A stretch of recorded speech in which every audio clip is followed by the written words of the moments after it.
അസ്സലാമു അലൈക്കും വറഹ്മത്തുള്ളാഹി വബറകാതുഹു. ബിസ്മില്ലാഹിർ റഹ്മാനിർ റഹീം. അൽഹംദുലില്ലാഹി റബ്ബിൽ ആലമീൻ. അല്ലാഹുമ്മ സല്ലി വസല്ലിം അലാ റസൂലിക സയ്യിദിനാ മുഹമ്മദിൻ വഅലാ ആലി സയ്യിദിനാ മൗലാനാ മുഹമ്മദ്. പ്രിയമുള്ളവരെ, ഇന്ന് വളരെ പ്രധാനപ്പെട്ട ഒരു കാര്യം നിങ്ങളുമായി പങ്കുവയ്ക്കാനാണ് ഞാൻ വന്നിട്ടുള്ളത്. നമുക്കറിയാം, നമ്മുടെ ഈ കൊച്ചു കേരളത്തിലെ കോഴിക്കോട് ജില്ലക്കാരനായ അബ്ദുറഹീം എന്ന ചെറുപ്പക്കാരൻ 26-ാമത്തെ വയസ്സിൽ സൗദി അറേബ്യയിലേക്ക് ഒരു ഡ്രൈവറായി ജോലിക്ക് പോവുകയും അവിടെ ചെന്ന് 1 മാസം കഴിയുന്നതിന് മുമ്പ് തന്നെ ജയിലിൽ അകപ്പെടുകയും 18 വർഷത്തോളമായി ജയിലിൽ കഴിയുന്ന ആ സഹോദരനെ അവസാനം വധശിക്ഷയ്ക്ക് വിധിക്കപ്പെടുകയും ചെയ്തു. എന്നാൽ അദ്ദേഹത്തിൻ്റെ മോചനത്തിന് ഒരു വഴിയുമില്ലാതെ ഇരുന്നപ്പോൾ പല സംഘടനകളും അവരുടെ കുടുംബവുമായി ബന്ധപ്പെടുകയും അങ്ങനെ മോചനത്തിനായി ബ്ലഡ് മണി അവർ ആവശ്യപ്പെടുകയും ചെയ്തു.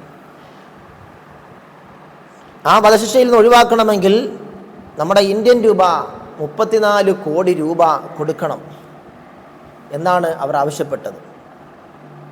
എന്നാൽ അവരുടെ മകനെ, 14-15 വയസ്സുള്ള അവരുടെ മകനെ ഈ അബ്ദുറഹീം കൊലപ്പെടുത്തിയിട്ടില്ല.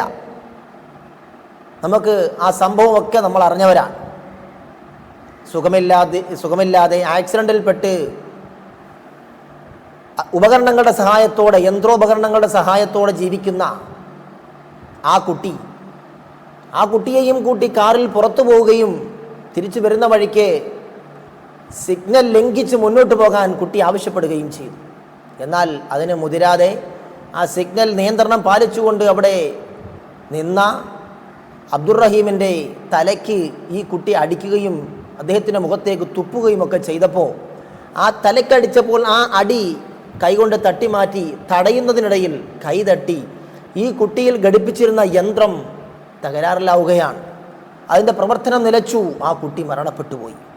എന്നാൽ അപ്പോൾ ആകെ ഭയവിഹ്വലനായ അബ്ദുറഹീം തൻ്റെ കൂട്ടുകാരനെ വിളിച്ചു വരുത്തുകയും അവിടെ ഒരു തന്ത്രം മെനയുകയുമാണ്. കാരണം അദ്ദേഹം പേടിച്ചുപോയി, എന്ത് ചെയ്യണമെന്നറിയാതെ പേടിച്ചു പോയപ്പോൾ അവിടെ ഒരു തന്ത്രം മെനഞ്ഞുകൊണ്ട് കൊള്ളക്കാർ ഞങ്ങളെ ആക്രമിക്കാൻ വരികയും അങ്ങനെ കുട്ടിയുടെ യന്ത്രം തകരാറിലായി മരണപ്പെട്ടു പോയി എന്ന് പറഞ്ഞു വരുത്തുകയും ചെയ്തു. എന്നാൽ പോലീസിൻ്റെ ചോദ്യം ചെയ്യലിൽ അവസാനം സത്യം പറയേണ്ടി വന്നു.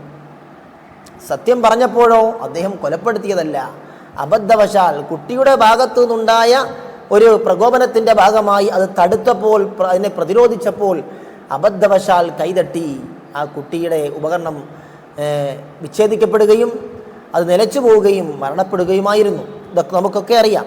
അങ്ങനെ ചുരുക്കി പറഞ്ഞാൽ അവസാനം 34 കോടി രൂപ കൊടുത്താൽ ഇദ്ദേഹത്തെ വധശിക്ഷയിൽ നിന്ന് ഒഴിവാക്കാമെന്ന് പറഞ്ഞപ്പോൾ എല്ലാവരും അന്തം വിട്ട് അന്താളിച്ച് നിൽക്കുകയാണ്.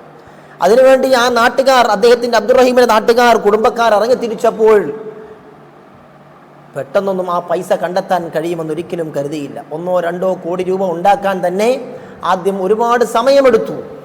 എന്നാൽ അങ്ങനെ ഇരിക്കുമ്പോഴാണ് നമ്മുടെ ഈ കൊച്ചു കേരളത്തിലെ ഒരുപാട് സംഘടനകൾ, പല രാഷ്ട്രീയ പാർട്ടികളും പല സംഘടനകളും ഒക്കെ അതിനുവേണ്ടി പിരിക്കാൻ തുടങ്ങി. പക്ഷേ അതും എങ്ങും എത്തുന്നില്ല. അതും ചെറിയ ചില്ലറ പൈസകൾ, കുറഞ്ഞ തുകകൾ കൂട്ടിവെച്ചപ്പോൾ 34 കോടി എത്തുമെന്നോ അത് ഈ വധശിക്ഷയ്ക്ക് മുമ്പ് കണ്ടുപിടിക്കാൻ കഴിയുമെന്നോ ഒരിക്കലും ഉറപ്പിച്ചില്ല. ഒരിക്കലും ആർക്കും ഉറപ്പുണ്ടായിരുന്നില്ല. എന്നാൽ അങ്ങനെ ഇരിക്കുമ്പോഴാണ് നമ്മുടെ കൊച്ചു കേരളത്തിലെ ഒരു സമ്പന്നനായ, എല്ലാവരും അറിയുന്ന, കേരളത്തിൽ അറിയപ്പെട്ട ബോബി ചെമ്മണ്ണൂർ, ബോച്ചെ എന്ന് എല്ലാവരും സ്നേഹത്തോടെ വിളിക്കുന്ന ബോബി ചെമ്മണ്ണൂർ അതിനുവേണ്ടി ഇറങ്ങിത്തിരിക്കുകയും അദ്ദേഹം ആദ്യമായി 1 കോടി രൂപ അദ്ദേഹത്തിൻ്റെ വകയായി നൽകാമെന്ന് വാഗ്ദാനം ചെയ്യുകയും ഇനിയും ബാക്കിയുള്ള തുക കണ്ടെത്താൻ വേണ്ടി അദ്ദേഹം പുതിയ ഒരു വഴി കണ്ടുപിടിക്കുകയാണ്. നാം എല്ലാം അത് കണ്ടു. നമുക്ക് കണ്ട് അന്തം വിട്ടുപോയി. കാരണം ഇത്രയ്ക്ക് കോടീശ്വരനായ ഒരു മനുഷ്യൻ ഈ പൊരി വെയിലത്ത് യാചകന്റെ രൂപത്തിൽ, അദ്ദേഹം തന്നെ അദ്ദേഹത്തെ വിശേഷിപ്പിച്ചത് യാചകൻ എന്നാണ്. ഒരിക്കലും ഒരു സമ്പന്നനെ സംബന്ധിച്ചിടത്തോളം അവർ ഒരിക്കലും അങ്ങനെ അത്രയ്ക്കങ്ങ് വിനയം കാണിക്കുന്നതായി ഞാൻ കണ്ടിട്ടേയില്ല. അത്രയ്ക്ക് വിനയാന്വിതനായ ഒരു പാവം മനുഷ്യൻ. പാവം എന്ന് പറഞ്ഞാൽ സമ്പത്തിൽ ഉന്നതിയിലും സ്വഭാവത്തിൽ പാവമായി മാറി. നമുക്ക് കണ്ടു, നമ്മളൊക്കെ അത്ഭുതപ്പെട്ടു പോയി. കാരണം ആ പൊരി വെയിലത്ത് അദ്ദേഹം ഈ അബ്ദുറഹീമിന് വേണ്ടി പിരിവെടുക്കാൻ റോഡിൽ ഓരോരുത്തരുടെയും മുന്നിൽ പാത്രവുമായി യാചിച്ചു ചെല്ലുന്ന അവസ്ഥ. എന്നാൽ ആദ്യത്തെ 1-2 ദിവസം കഴിഞ്ഞപ്പോൾ പിന്നെ അത് സ്കാൻ ചെയ്ത് പൈസ കൊടുക്കുന്ന, ബാർകോഡ് വെച്ച് സ്കാൻ ചെയ്ത് പൈസ കൊടുക്കുന്ന അവസ്ഥയിലേക്ക് എത്തിക്കാനുള്ള കാരണവും അദ്ദേഹം പറഞ്ഞു. അല്ല അദ്ദേഹത്തിന് ബക്കറ്റുമായി ഓരോരുത്തരുടെ മുന്നിൽ ബക്കറ്റ് കൈനീട്ടാൻ മടിച്ചിട്ടല്ല. ഇത് ഡ്യൂപ്ലിക്കേറ്റ് ബോച്ചെ ഫാൻസുകൾ ഡ്യൂപ്ലിക്കേറ്റുകൾ ഇറങ്ങുകയും പലയിടത്തും പൈസ പിരിക്കാൻ തുടങ്ങുകയും ചെയ്യുന്നു എന്നറിഞ്ഞപ്പോഴാണ് അദ്ദേഹം ബക്കറ്റ് പിരിവ് നിർത്തിയിട്ട് ഈ സ്കാൻ ചെയ്യുന്ന പരിപാടിയിലേക്ക് അദ്ദേഹം മാറിയത്. എന്നാൽ ഓരോരുത്തരുടെ മുമ്പിൽ അദ്ദേഹം യാചിക്കുകയായിരുന്നു. ആർക്കു വേണ്ടി? സ്വന്തത്തിന് വേണ്ടിയല്ല. 1 കോടി രൂപ ആദ്യം കൊടുക്കാമെന്ന് വാഗ്ദാനം ചെയ്യുകയും അതിനുശേഷം ബാക്കി 35 കോടി രൂപയാണ് 33 കോടി രൂപയാണ് കണ്ടെത്തേണ്ടത്. ബാക്കി 33 കോടി രൂപയ്ക്ക് വേണ്ടി ജനങ്ങളുടെ മുന്നിൽ കൈനീട്ടി വന്ന വലിയ സമ്പന്നനായ ഒരു മനുഷ്യൻ. ആ നല്ല മനുഷ്യനെ ഒരിക്കലും നമുക്ക് മറക്കാൻ കഴിയില്ല. അത് ഒരു അബ്ദുറഹീം ആയതുകൊണ്ടല്ല ഞാനിത് പറയുന്നത്. ഒരു രാജന് വേണ്ടിയായിരുന്നെങ്കിലും, ഒരു ജോസഫിന് വേണ്ടിയായിരുന്നെങ്കിലും അദ്ദേഹം ചെയ്ത ഈ പ്രവർത്തനത്തെ ഞാൻ അഭിനന്ദിക്കുമായിരുന്നു. സഹോദരന്മാരെ, സഹോദരിമാരെ, എൻ്റെ ഈ ശബ്ദം ശ്രവിക്കുന്ന എല്ലാവരും ഇത് മറ്റുള്ളവരിലേക്ക് എത്തിച്ചു കൊടുക്കണം. ഞാനിത് പറയുന്നത് ഒരു വളരെ പ്രധാനപ്പെട്ട ഒരു കാര്യം പറയാൻ വേണ്ടിയാണ്. അതുകൊണ്ട് എല്ലാവരും ഇത് പൂർണ്ണമായി കേൾക്കണം. കാരണം ഞാൻ പറഞ്ഞു വരുന്നത് ഈ ബോബി ചെമ്മണ്ണൂർ എന്ന വ്യക്തിയുടെ സ്ഥാപനങ്ങൾ നമുക്കറിയാം. സ്വർണ്ണ ബിസിനസ്, സ്വർണ്ണ കച്ചവടമാണ്. എന്നാൽ നമ്മളൊക്കെ സ്വർണം വാങ്ങുന്നവരാണ്. നമ്മൾ അദ്ദേഹത്തോട് ചെയ്യേണ്ട ഒരു ബാധ്യത എന്ന് പറഞ്ഞാൽ അദ്ദേഹത്തിൻ്റെ കടയിൽ പോയി നമ്മൾ സ്വർണം വാങ്ങണം. അത് എല്ലാവരും ശ്രദ്ധിക്കണം. കാരണം ഇങ്ങനെയുള്ള ഒരു നല്ല മനുഷ്യൻ നമ്മുടെ കേരളത്തിൽ ജീവിച്ചിരിക്കുമ്പോൾ അദ്ദേഹത്തെ വളർത്തിക്കൊണ്ടുവരാനാണ് നമ്മൾ ശ്രദ്ധിക്കേണ്ടത്. ഞാൻ ഇന്ന് ചിന്തിച്ചു പോയി, ഇദ്ദേഹം ഒരു യൂസുഫ് അലി ആയിരുന്നെങ്കിൽ, ഈ ബോബി ചെമ്മണ്ണൂർ യൂസുഫ് അലിയുടെ അത്രയും വലിയ സമ്പന്നനല്ല, എന്നാൽ ഇദ്ദേഹം ഒരു യൂസുഫ് അലി ആയിരുന്നെങ്കിൽ ഈ കേരളത്തിൽ ഒരൊറ്റ പാവപ്പെട്ടവനും ഉണ്ടാകുമായിരുന്നില്ല. ഞാനിന്ന് ചിന്തിച്ച ഒരു വസ്തുതയാണ്. അദ്ദേഹം ഒരു യൂസുഫ് അലി ആയിരുന്നെങ്കിൽ ഈ കേരളത്തിൽ ഒരൊറ്റ പാവപ്പെട്ടവനും ഉണ്ടാകുമായിരുന്നില്ല. അത് ഉറപ്പാണ്. അത്രയ്ക്ക് നല്ലൊരു മനുഷ്യനാണെന്ന് എല്ലാവർക്കും ബോധ്യപ്പെട്ടിരിക്കുകയാണ്. അതുകൊണ്ട് ഈ കേരളത്തിലുള്ള എല്ലാ രാഷ്ട്രീയക്കാരും, രാഷ്ട്രീയ ഭേദമന്യേ, അതുപോലെ ജാതി ഭേദമന്യേ എല്ലാവരും, എല്ലാ സംഘടനകളും, എല്ലാ മതത്തിൽപ്പെട്ടവരും, എല്ലാ രാഷ്ട്രീയക്കാരും എല്ലാവരും ഒരുമിച്ച് കൂടി അദ്ദേഹത്തിന് വലിയൊരു സ്വീകരണം കൊടുക്കേണ്ടതുണ്ട്.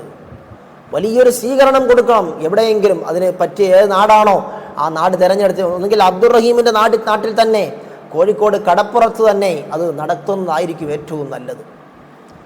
ഒരു വലിയൊരു സ്വീകരണം അദ്ദേഹത്തിന് കൊടുക്കണം. എല്ലാ രാഷ്ട്രീയ പാർട്ടിക്കാരും അവിടെ ഒരുമിച്ച് കൂടണം. എല്ലാ മതത്തിൽപ്പെട്ടവരും അവിടെ ഒരുമിച്ച് കൂടണം.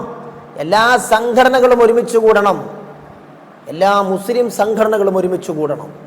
AP എന്നോ EK എന്നോ SSF എന്നോ SKSF എന്നോ ഒന്നും വ്യത്യാസമില്ലാതെ എല്ലാ സംഘടനകളും ഒരുമിച്ച് കൂടി, അതുപോലെ കോൺഗ്രസ് എന്നോ ഇടതുപക്ഷമെന്നോ BJP എന്നോ അതുപോലെ തന്നെ SDPI എന്നോ അങ്ങനെ തുടങ്ങി ഏതെല്ലാം പാർട്ടികൾ കേരളത്തിലുണ്ടോ ആ പാർട്ടികൾ ഏതുമാകട്ടെ എല്ലാവരും ഒരുമിച്ച് കൂടി നമ്മുടെ ബോച്ചെ എന്ന സഹോദരന്, ബോബി ചെമ്മണ്ണൂരിന് നല്ലൊരു സ്വീകരണം കൊടുക്കൽ കേരളക്കരയ്ക്ക് നിർബന്ധമായിരിക്കുകയാണ്.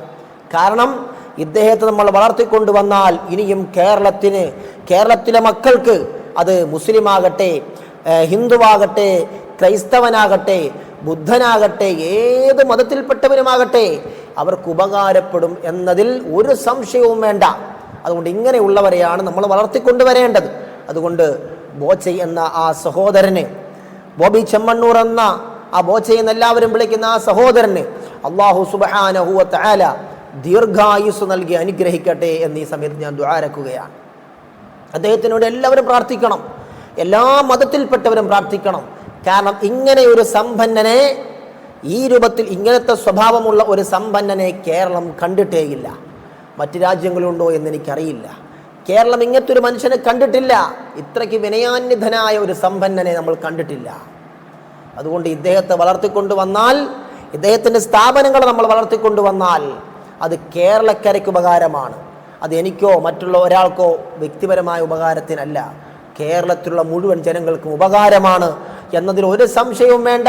അപ്പോൾ അദ്ദേഹത്തിന് നല്ലൊരു സ്വീകരണം കൊടുക്കൽ കേരളക്കരയിലെ ജനങ്ങൾക്ക് നിർബന്ധമായിരിക്കുകയാണ്.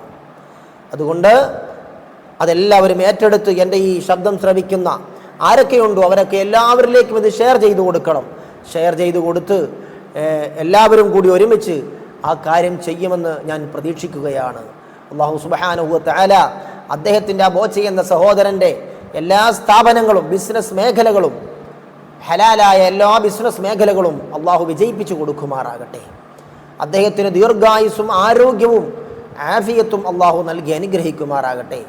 അദ്ദേഹത്തിൻ്റെ എല്ലാ നല്ല ഉദ്ദേശങ്ങളും അള്ളാഹു പൂർത്തീകരിച്ചു കൊടുക്കുമാറാകട്ടെ. അദ്ദേഹം ചെയ്ത ഈ സൽപ്രവർത്തിക്ക് പ്രതിഫലമായി എല്ലാവിധ അപകടങ്ങളിൽ നിന്നും ആപത്തു മുസീബത്തുകളിൽ നിന്നും എല്ലാവിധ മാരകമായ രോഗങ്ങളിൽ നിന്നും അള്ളാഹു അദ്ദേഹത്തെയും കുടുംബത്തെയും കാത്തുരക്ഷിക്കുമാറാകട്ടെ എന്ന പ്രാർത്ഥനയോടെ ഞാൻ എൻ്റെ വാക്കുകൾ നിർത്തുന്നു. അസ്സലാമു അലൈക്കും വറഹ്മത്തുള്ളാഹി വബറകാതുഹു.